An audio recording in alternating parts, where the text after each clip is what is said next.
Amici di Essere Manager, benvenuti e ben ritrovati. Parleremo di come il pensiero invertito rivoluziona i processi aziendali. Benvenuti amici. Oggi ci addentreremo in un viaggio affascinante, un viaggio che ci porterà a mettere in discussione le nostre ipotesi e a scoprire nuove prospettive.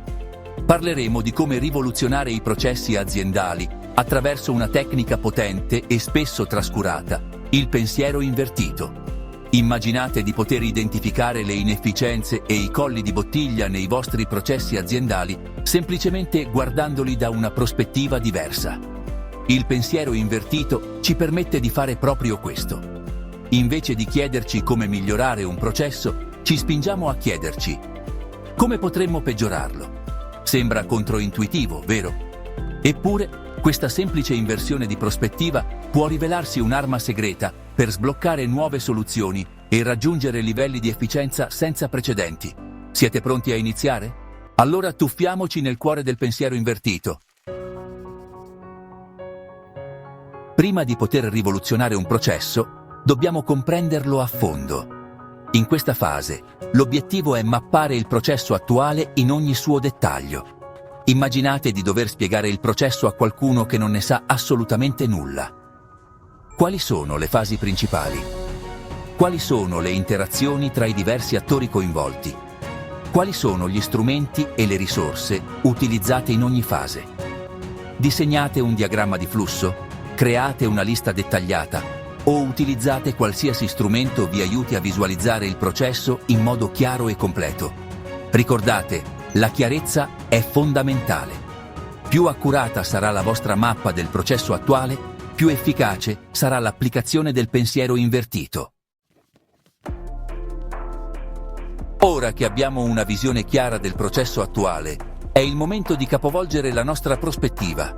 Invece di cercare modi per migliorare il processo, poniamoci questa domanda: come potremmo rendere questo processo il più lento, costoso e complicato possibile? So che può sembrare strano, ma fidatevi di me. Questo esercizio di immaginazione ci costringerà a pensare fuori dagli schemi e a identificare potenziali punti deboli che altrimenti non avremmo notato. Aggiungere passaggi non necessari, creare ridondanze, complicare le comunicazioni, introdurre ostacoli burocratici, liberate la vostra creatività, o forse dovremmo dire distruttività, e trovate quanti più modi possibili per rendere il processo il più inefficiente possibile. Avete creato un mostro di inefficienza? Perfetto! Ora è il momento di trasformare questo mostro in un'opportunità di miglioramento. Esaminate attentamente ogni azione che avete identificato nella fase precedente. Ognuna di queste azioni rappresenta un potenziale punto debole del processo attuale. Come possiamo eliminare o semplificare queste azioni per rendere il processo più snello ed efficiente? Ad esempio, se avete identificato un passaggio non necessario, eliminatelo. Se avete trovato una ridondanza, trovate un modo per semplificarla. Se avete individuato un ostacolo burocratico, trovate un modo per aggirarlo o eliminarlo. Ora che avete identificato una serie di potenziali miglioramenti, è il momento di passare all'azione. Non abbiate paura di sperimentare e di provare cose nuove. Non tutte le soluzioni che avete individuato saranno perfette al primo tentativo. Implementate le modifiche gradualmente, monitorando attentamente i risultati. Coinvolgete le persone che lavorano quotidianamente con il processo e raccogliete i loro feedback. Ricordate, il miglioramento dei processi è un processo iterativo. Non abbiate paura di apportare modifiche lungo il percorso, se necessario. Una volta implementate le modifiche, è fondamentale monitorare i risultati e apportare ulteriori modifiche se necessario. Raccogliete dati e feedback per valutare l'efficacia delle modifiche apportate. Il processo è diventato più veloce? I costi sono diminuiti? La soddisfazione dei clienti è migliorata? Se i risultati non sono quelli desiderati, non demordete. Tornate al punto di partenza, riesaminate il processo e cercate nuove opportunità di miglioramento. Il pensiero invertito è uno strumento potente che può essere utilizzato più e più volte per raggiungere livelli di efficienza sempre maggiori. Il pensiero invertito non è un evento isolato, ma un modo di pensare che dovrebbe permeare l'intera cultura aziendale. Incoraggiate i vostri collaboratori a mettere in discussione lo status quo e a cercare costantemente modi per migliorare i processi. Create un ambiente in cui le persone si sentano libere di esprimere le proprie idee e di proporre soluzioni innovative. Celebrate i successi e imparate dagli errori.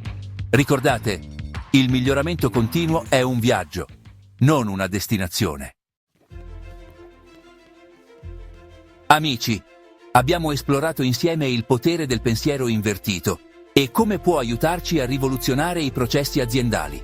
Ricordate, la chiave è mettere in discussione le nostre ipotesi, guardare le cose da una prospettiva diversa e non aver paura di sperimentare. Il pensiero invertito non è solo uno strumento per migliorare i processi, ma un modo di pensare che può aiutarci a risolvere problemi complessi e a raggiungere il successo in ogni ambito della vita.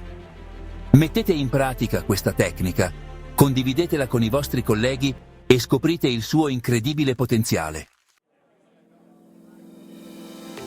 Spero che questo viaggio nel mondo del pensiero invertito vi abbia ispirato a guardare i vostri processi aziendali con occhi nuovi.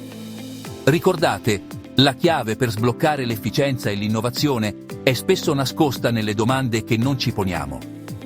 Vi invito a mettere in pratica i principi del pensiero invertito e a sperimentare i suoi benefici in prima persona.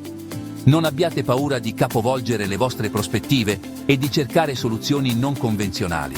Se questo video vi è piaciuto, vi invito a mettere un like, a condividerlo con i vostri amici e a iscrivervi al canale per non perdere i prossimi contenuti su come migliorare l'efficienza e ottimizzare i processi aziendali.